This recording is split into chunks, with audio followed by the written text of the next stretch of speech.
have the nucleus for a good team. And I understand not trying to break the bank, being conservative, but it feels Jay Boy could say this too. It feels like the old Green Bay Packers where they're just like, we built through the draft and only through the draft. And it feels like they miss opportunities to maybe really make a push to do something special because they're too tight with their money.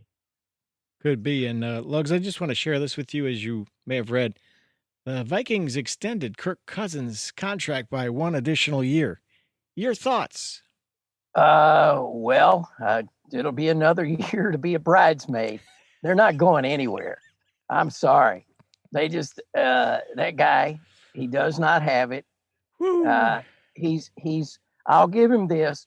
He's a high quality mediocre quarterback.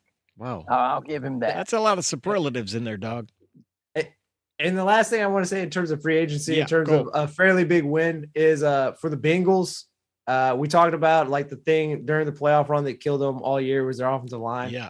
They not only made upgrades to their offensive line, and again, neither name's sexy. They're not probably going to be Pro Bowlers or All Pros or whatnot. But Ted Karras, who they signed from the Patriots, and Alex Kappa from the Bucks, both those guys are good. Maybe they're never going to be extraordinary. But again, considering what the offensive line was in terms of just bad, just train wreck, just dumpster fire, just absolute trash, like to now be upgraded to be pretty good, pretty solid. So like that is a huge jump for Joe Burrow. That's a huge jump for the Cincinnati Bengals. Like they are going to stay in the mix. Not to say that they were going to fall off, but obviously Ravens had a down year. You feel they're going to be back up. Look at Cleveland. They had a down year. They have a lot of talent still. They should be on back up. I feel Bengals have kept themselves with just those moves, have kept themselves at the top of the AFC North. So just one question. The 42-year-old Jason Peters was unavailable? Yeah. Yeah, well, Okay, quickly as we wind up. NCAA, March Madness. Hey, could I mention 2 names before we go there? Colin Kaepernick and my favorite name in football, Tyrod Taylor. Tyrod's going to the Giants. Kaepernick trained or did a little Instagram thing with Lockett from Seattle's. I think it's time for Kaepernick to be back in the league. Come on, somebody. There we go. Tyrod, Colin Kaepernick. Come on down, fellas. All right, well, we'll keep an eye on that. I didn't know you had the inside scoop on the Seattle Seahawks front office. That is really good that you know that. Kaepernick as a Seahawk. Okay, March Madness, your final team, a winner. Pick me something, an upset, anything. I'm going to, it's sort of pat, but for the first time, I'm backing Gonzaga. I think that they can do it. You've never done that before. You've always ripped them. Yeah, I have. I know. All right. But I would go with Gonzaga. I think Kentucky will make it to the Elite Eight. Yep. They just don't have enough depth in the center, and they're so up and down as far as offense goes. But the U of L ladies, I think they got a shot at bringing home something really nice for Louisville. And IU was beat in the tournament there by the most punk shot I've seen in a long time.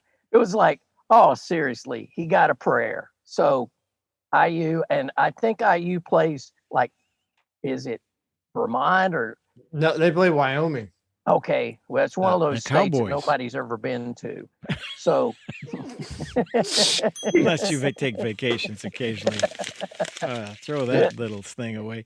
What do you say, T-Dog? You got a fave or an upset or anything? No, I have not watched pretty much any college basketball this year. It's a no for me, but thank you. Yeah, are you doing a moratorium since Coach K is gone? What's the deal? It was. I mean, I know you kind of brought it up because obviously UNC beat them, but man, you want to talk about the worst way to go out in terms of a farewell. Oh, I loved it. I know you. Yeah, you should love it. I mean, it's the most.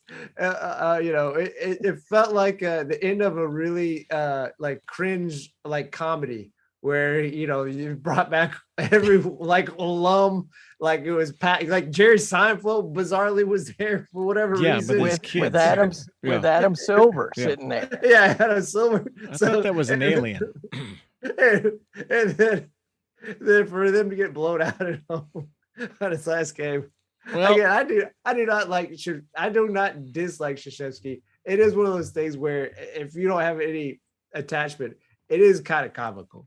And again, he can take the heat. He had a great career. He's possibly the greatest coach of his generation. So he could take heat on falling on a banana peel on his last well, you won't have Coach K to kick around anymore. All right, that's it, I guess. I'm going to go with the Murray Racers. Murray State, come on, get me a W. This has been Sports and Other Stuff, brought to you in part by Rose Auto Sales, Highway 51 North. Get their sticker on the back of your car. Otherwise, you probably paid too much. Stop in and ask for fish. And this week, in honor of St. Patty's Day, Fish and his pals will be serving a fine green challah. Now, that's an egg-based bread enriched with oil to those unfamiliar. Also on the bill of fare, a green cordial that's like sipping a blackberry smoothie.